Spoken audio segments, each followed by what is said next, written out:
Hey everyone, this is Leanne from Of Love and Shiplap and the founder of Sub That Tutorials and More. Please be sure to subscribe to our YouTube channel so you never miss out on any new videos, and check the video description for a link to the Sub That Learning Library app. Inside of our mobile/web app, you can access all of our free tutorials in our neatly organized content library, and you can choose to upgrade for access to exclusive content, community, and courses. In this tutorial, we are taking it back to my roots, and I'm going to be showing you how to laser engrave a wood plaque that we're going to turn into a bottle opener just in time for Father's Day. Now, I say taking it back to my roots because if you've been here from the beginning, you know that I got my start as a craft business owner making wood-burned bottle openers. These are like wood-burned wood plaques that were then wall-mounted. Basically what we're doing today, but with a way cooler piece of equipment. I decided this would kind of be like the perfect first project with our new Flux Beambox 2 55-watt CO2 laser, just because it's one of those things that's near and dear to my heart, and it's a really easy product to put out for all times of year for anyone who loves beer. It's low effort and high profitability, and I'm going to show you how to set up your template and kind of figure out your measurements in general, no matter what type of wood you might be using for this. Now for me, I'm using some stuff that's been collecting dust here for a while, and we're going to talk about that in a minute when I show you what we are working with.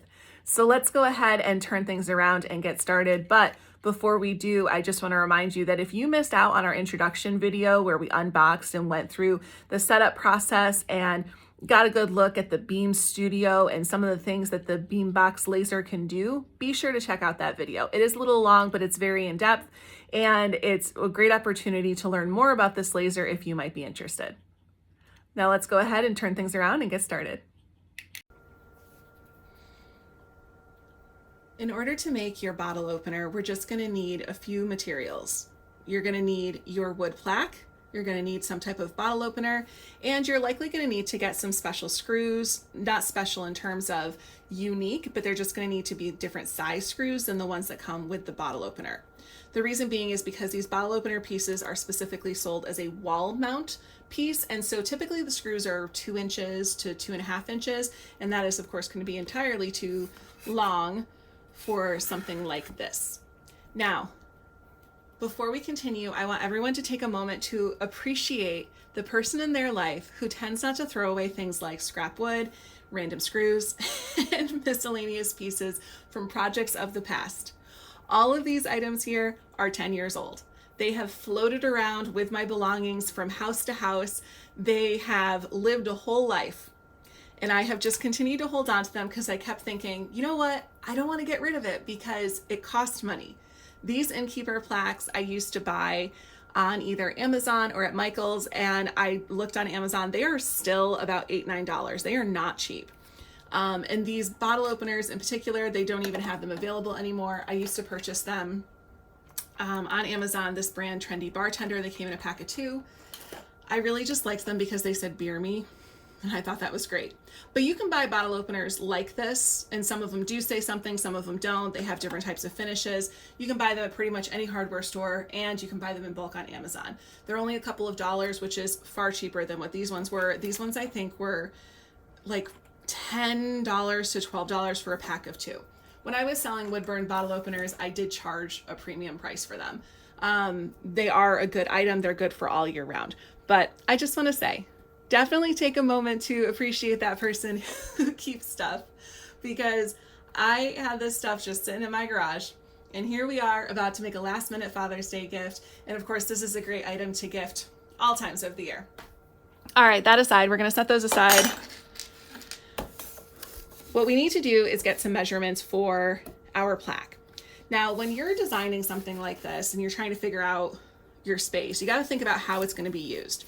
Now, typically it's going to be bolted somewhere, so it's going to have some type of a screw hole at the top and bottom. Typically, I just do that with the drill. I don't think we need to laser engrave that. It's easy enough to just do that with the drill. And then your bottle opener, you don't want it all the way at the top, right?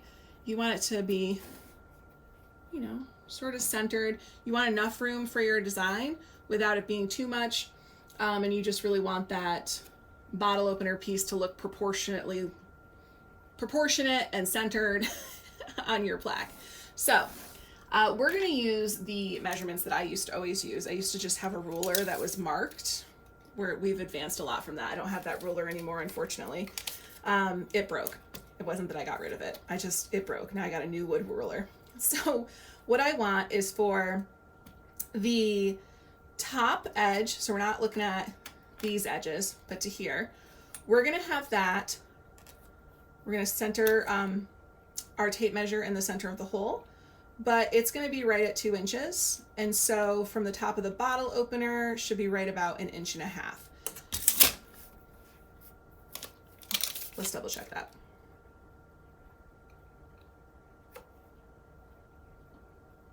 Okay, so the goal is to have from your center hole to the top to be 2 inches. So 2 inches, center hole to top. Write this stuff down. And what we're going to do when we set up our template in Affinity Designer is we are actually just going to make a circle right there so that we can have that as a place to line up our bottle opener, make our lives a little bit easier. The next measurement we want is the size of our hole, so we know how big to make that circle. So we're just going to do our diameter. It's 1/4 inch for the hole. Next, we need our total length. So again, we're just focusing on that top layer, and it's coming to 13.25 inches. And then we want our total width here. I believe these are like 5-inch plaques. They are 5.25 inches. If you guys really want to hear some insanity, when I used to do these wood burned, I had this crazy process. And with my crazy process, I only had a regular printer. So I used to print freezer paper sheets. You can buy freezer paper in sheets.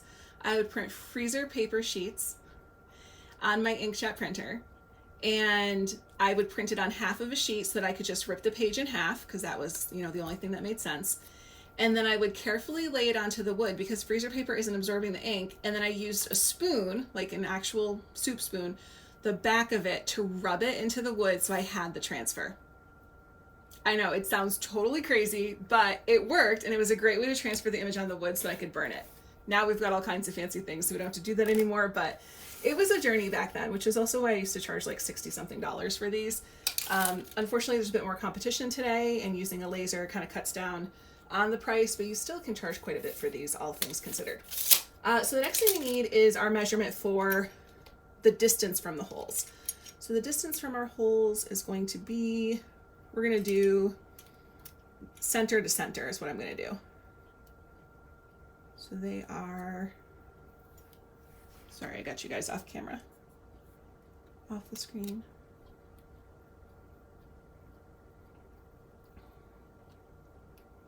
So it looks like we are looking at 2.5 inches.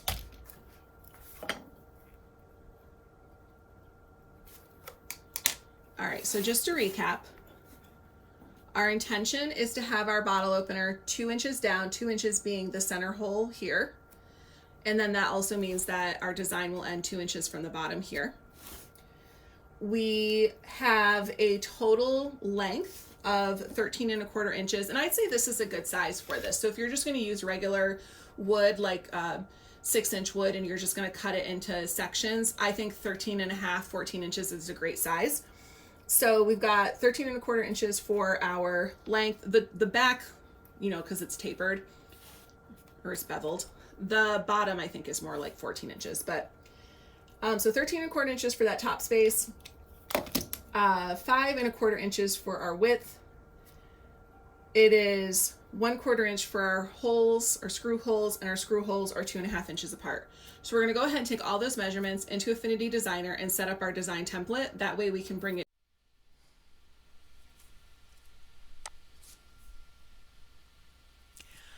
We are over here in Affinity Designer to set up our template based on the measurements we just got from our Innkeeper plaque. Now, if you plan on doing a lot of bottle openers, I highly recommend once you create your template to save it as a template so it will always be available in your Affinity template library. Although Beam Studio does have different features for compiling your design, I do find that I really prefer the full tools that are available in Affinity Designer, and being able to use it to put together templates and different types of designs and create designs all together is just another reason to love this software. So we're going to kick off by opening up a new document. You're going to come to File and then New. We want to set our measurements for this document to that of the face of our Innkeeper plaque or the face of whatever wood that you are using. So our width is going to be 5.25 and our height is going to be 13.25 for that 13¼ inch. Now you don't need to worry about color format or DPI because we're laser engraving, so none of those things really matter. This is going to be exported as an SVG when it's all said and done. So once you have that together, you can go ahead and click Create. I'm not going to save this preset because what I actually want to do is save the whole template so that I can design bottle openers in the future. Next, we're going to use those measurements that we got to create some guides so that we know where things are going to be lining up. To do this, you're going to come to View and select Guides. You're going to click where it says Horizontal Guides. You're going to add that little plus sign. And then you're going to add that measurement to 2 inches. And then you're going to add another one for the plus sign. And for this one, we're going to do the height of our wood piece. So in that case, it's 3.25 minus 2 inches, which is going to give us 11.25. So this should have 2 inches at the top and bottom. That's the space that we're looking to have. Next, we want to create one that's going to be for the second hole of our bottle opener piece. So we're going to do one more horizontal guide, and for this one we're going to do 2 plus 2.5 because our measurement from the center of one bottle opener screw hole to the other bottle opener screw hole was 2.5. So now what we're going to need to do is create a little circle here, and then we'll know where our pieces should be lined up. If you want to add a vertical guide as well, just to make life easier, you can choose to do that. Once you have your guides in place, you can click on Close. So I'm going to zoom into my top and I'll start with that. I'm going to grab my ellipse tool and just click and drag and come down to my transform panel, unlock my aspect ratio, and enter the measurement which we got, which was 1/4 inch. They were 1/4 inch screw holes.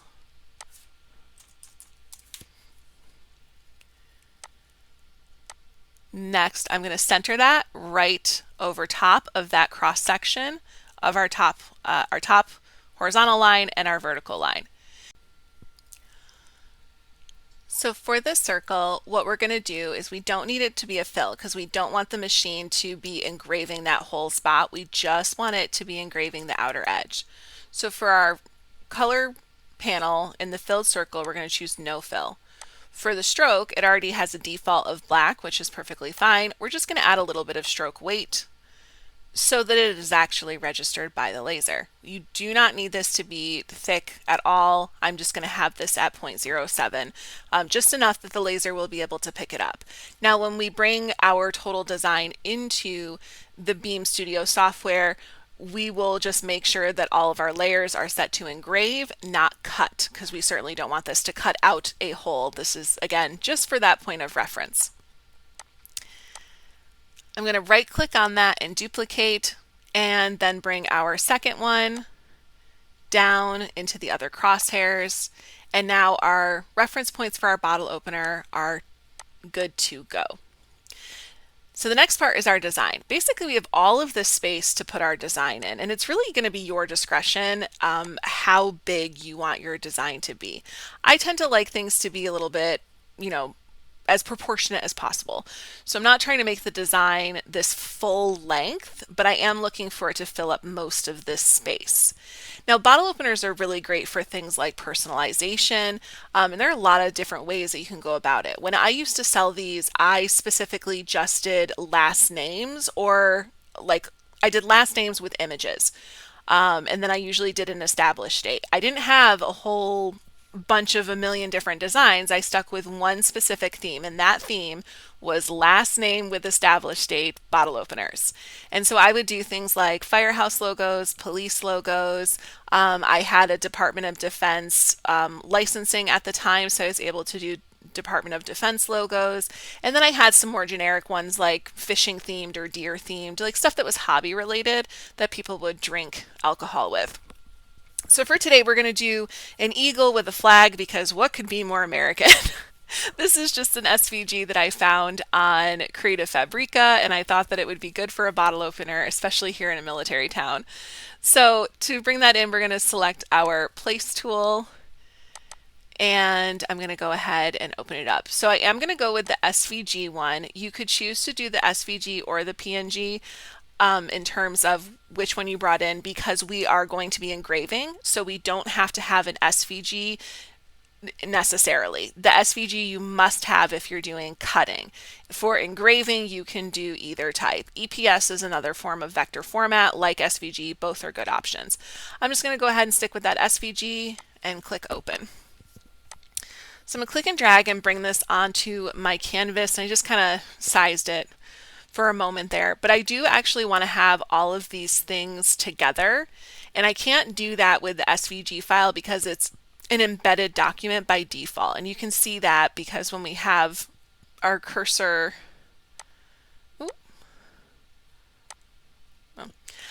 you can see that it'll show embedded document when you have your cursor in the right place, but also you see up here where it says edit document, replace document. That's because it's embedded, which means it has a top layer to its SVG layer or its other layers.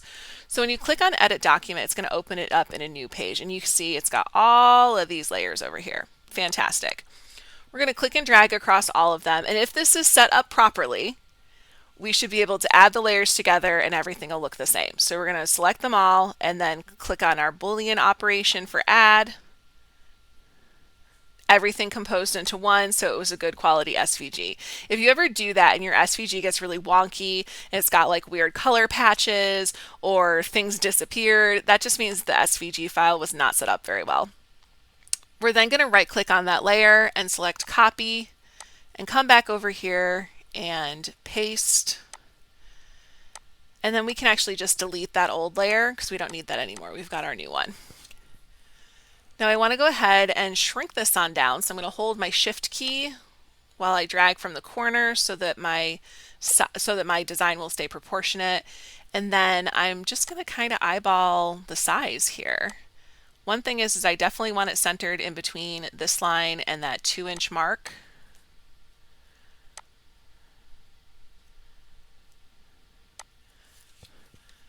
You can always add another guideline in here. But you can also just use my favorite little hack, which is to take your rectangle tool, draw a rectangle that is that space size, and then just center these two things together. So if you select them both and then come to your little bar graph icon and look for the align middle. Not on the spread. We wanted within the selection bounds. There we go. Within the selection bounds, align middle, and then you'll have that aligned together, and you can just click apply. So now, because I do have this aligned in the middle, you can click and drag from your ruler and you'll get a guideline right there, and then you'll have that for the future. So now we have a guideline to center our design on in the future. My only real question is how close to the edge do I want to get? And I think that this is probably enough.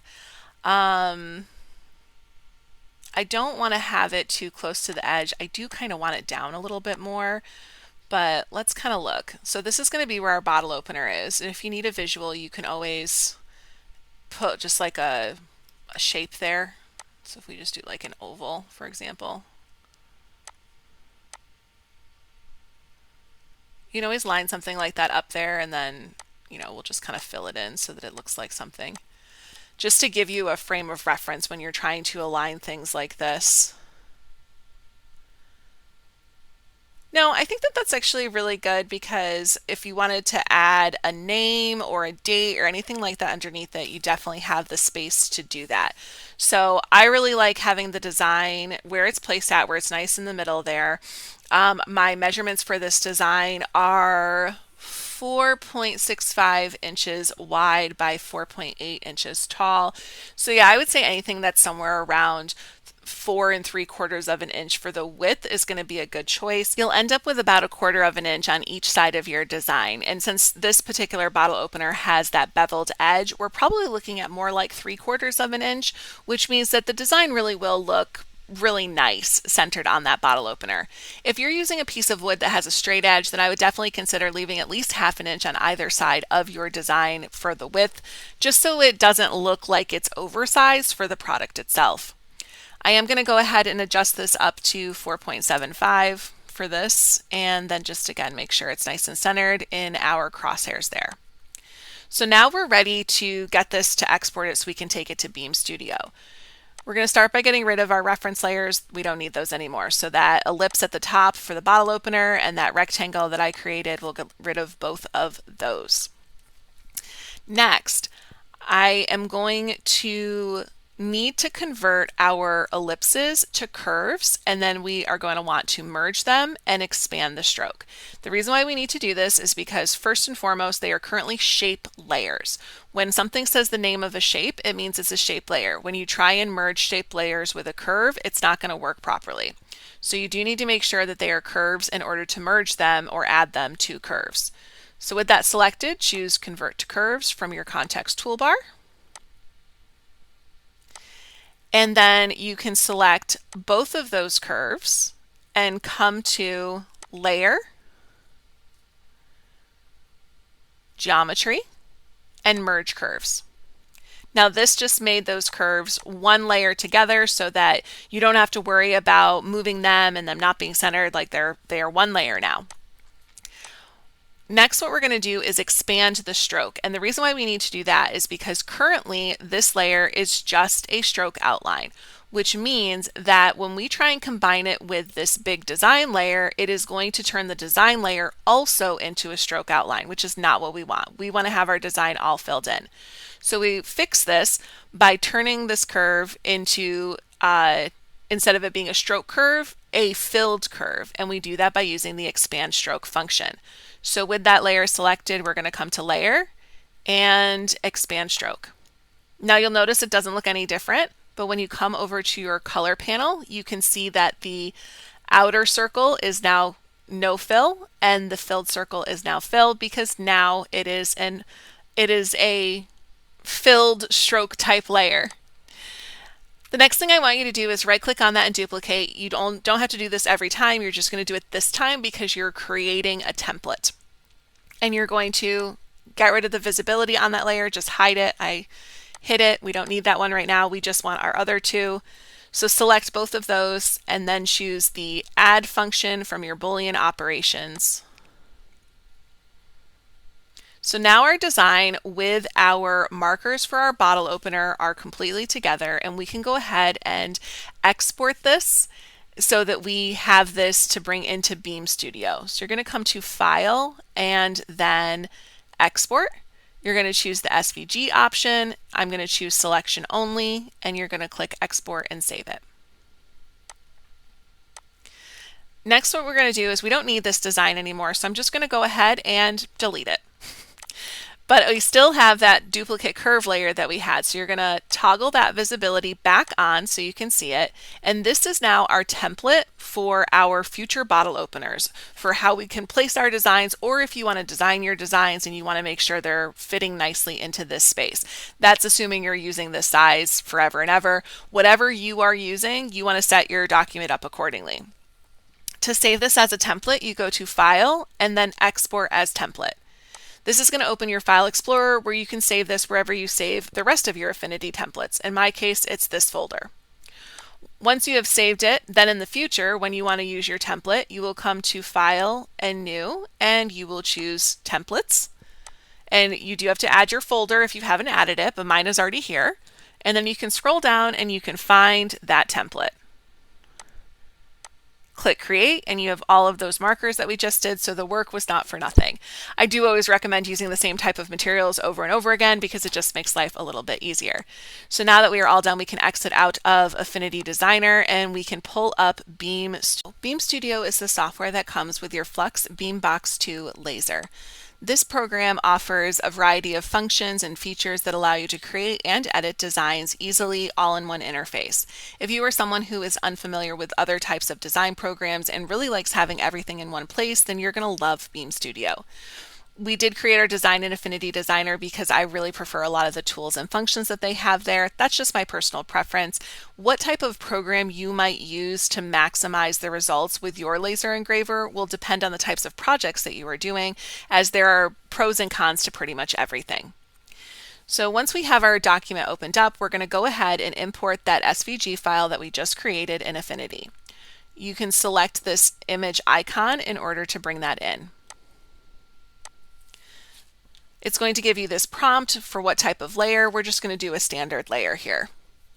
Now this is likely going to import quite a bit larger than we need it to be. Yes, because it is an SVG. We're going to adjust that size by coming over to the control panel for our layers, which is that little slider icon in the top right. And we want to make sure our aspect ratio is locked. And then I'm going to come to that width. Our width of our design was 4.75, and we are having this in millimeters, so that is going to be 120.65 millimeters. Now I have this in millimeters instead of inches because I realized after doing some laser projects that trying to decipher the speed in inches is a little bit of a hassle. Whether you're using presets that are in the program, the information from your materials test generator sheet, or if you are looking online, pretty much everyone uses millimeter for the speed. So I have switched over to millimeter to make my life a little bit easier. Next, we want to create our reference box, which is going to be used to line this up after we do our bed scan. So we are going to select that rectangle tool, click and drag, come over into our control panel for that rectangle and go ahead and set the measurements for this.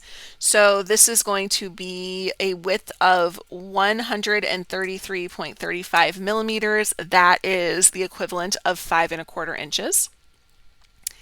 And then my height is going to be 336.55 millimeters. That is the equivalent of our 13¼ Now the only thing that we need to do is make sure that our design is lined up accordingly, and for that we need something that is 2 inches to center that top screw hole. So I'm going to make another rectangle, and this one, the width will be the same that we just had, which was 133.35. And the height is going to be the equivalent of 2 inches, which is 50.8 millimeters. So now we can line that up. What you're going to do is remove our eagle off for a second. You're going to select both of your rectangle layers, and underneath this control panel, we're going to choose to center align, and then we're going to choose to top align. Next, we're going to bring our eagle over, and we are going to click and drag everything that we have there, and we're going to center align the eagle. And I'm going to zoom in so you can see this a little bit better.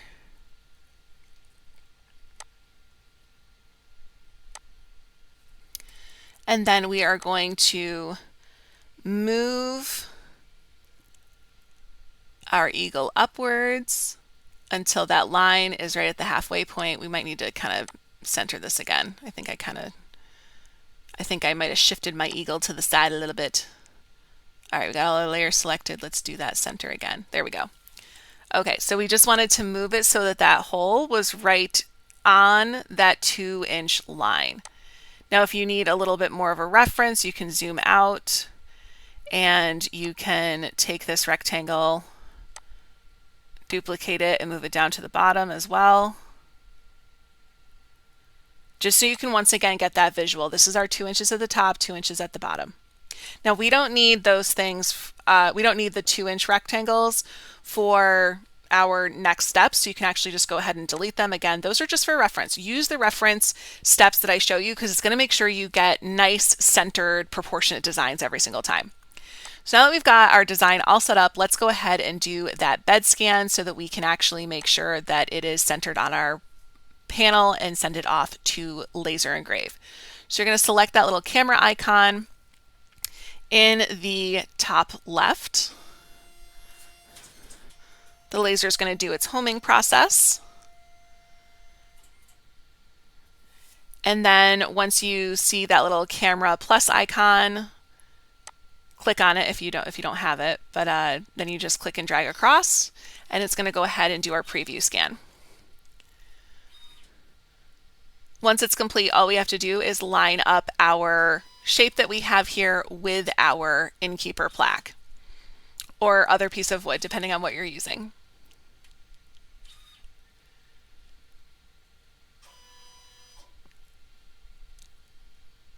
Looks like my plaque is a little off kilter, so I can manually adjust that in the laser once it's done scanning. And then I'll do another bed scan. Whenever possible, try and use different things to kind of keep things straight. Like the bars that are here that are part of that honeycomb are a really good way to kind of get things lined up straight. Clearly I did not do that, but that's all right. We're going to fix it in just 1 second. I've already fixed that, so we're going to go ahead and do another bed scan. I don't mind showing you guys things like this because I think sometimes people don't think about the difference having something straight in the laser can make. Any kind of points of reference that you can use are just going to be that much more helpful for you in making sure that everything is lined up perfectly. Don't hesitate to do it again. It's better than wasting materials. So this will give us another scan, and then we'll be able to line up that design that we just made. Now I know it's a little hard to see because of the darkness in the laser bed, but just trust the process.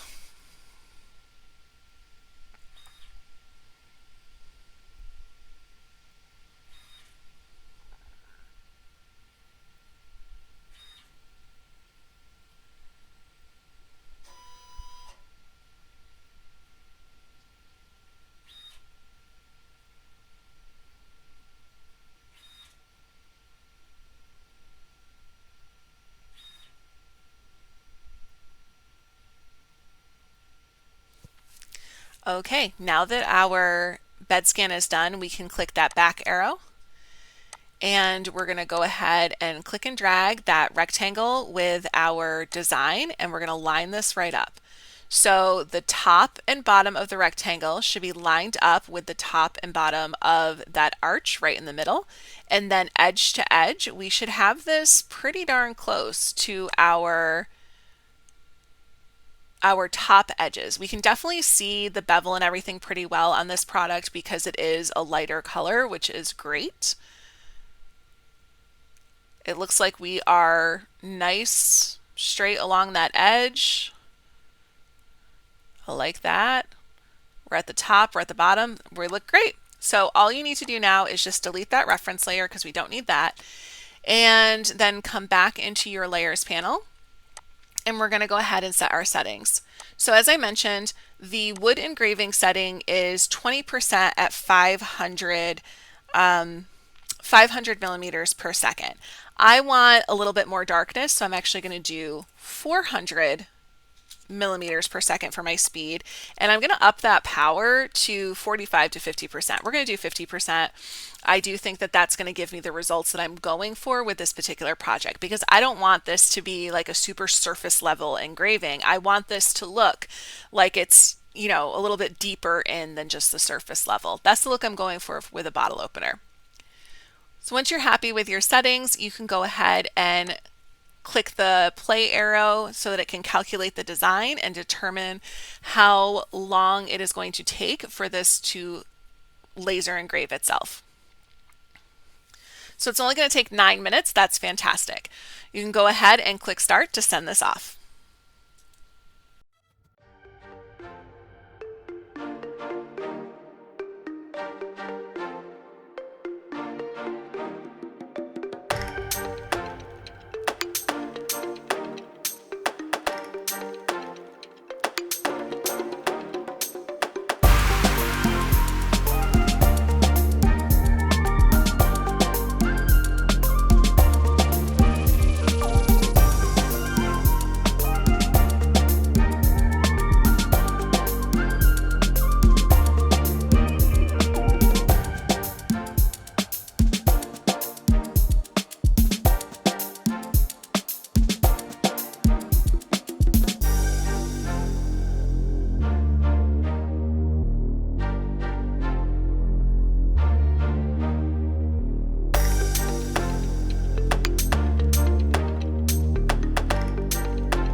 Here is a look at our bottle opener now that it is all engraved. I really love how this came out. Now we do have that little faint scorching around the edges. Also, this is a pine plaque, so it does have a little tackiness to it as well. When I used to do these, occasionally I would get ones that had sap in them, and when I would wood burn them, the sap would come out. So that was always just kind of fun and interesting. You can tidy up those little burn marks with just a sanding sponge like this. You can also choose to hit it just gently with a high number grit sandpaper and a regular palm sander. So if you're gonna do that, I would do something like 320 or higher. The higher the number for the sandpaper, the softer the sanding is, the less abrasive it is. So you don't want to do anything too crazy. You just want to kind of hit this just enough to bring that up. So I'm going to do that, and then I'm also going to stain this, and then we'll go ahead and add our fastener. So here's our bottle opener after we gave it a sanding and a stain, and the stain dried. You can choose to leave it unsealed if you would like. Stained wood, of course, looks great and holds up on its own. If you want to seal this, I like to use polyacrylic. It is water-based, super easy to clean up, and goes on really smoothly. One thing you always want to keep in mind when you are doing sealed work is to leave that backside open. We're going to leave that backside unsealed so that as the wood absorbs atmospheric moisture, it's able to expand and not end up warping this. A lot of people will hang something like this in an area that is more moist, like an outdoor patio space, or maybe like a den in their home that might be on a lower level where it's a little bit more cold and damp. So these are the kinds of things you just think about when you are creating this type of product. The screws that came with our bottle opener, we are going to save. What I like to do with that is send that to the customer.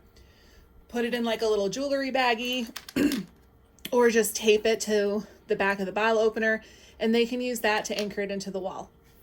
So they're not going to waste. The last thing for us to do is just attach our bottle opener piece.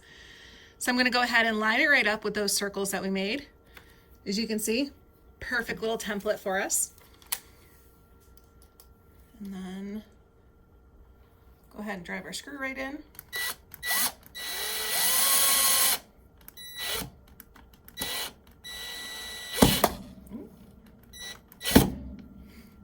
Make sure you're holding on to it so don't smack at you.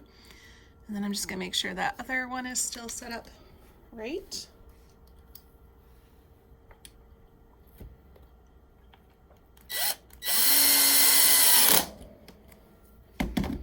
All right.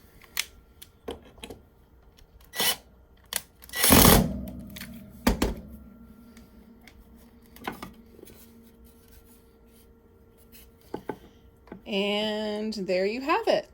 There is our, so I can set it up. There is our finished bottle opener. Some comparable materials to what we used for this tutorial are linked below this video. Be sure to check them out. As I said, you could really do this with any type of wood. Whatever's accessible to you is a great choice. Just follow the steps that I showed you for how to create your own template, and then you'll be able to size your designs perfectly and have everything laid out accordingly every single time. Thank you so much for joining us, and I hope you have a great rest of your day.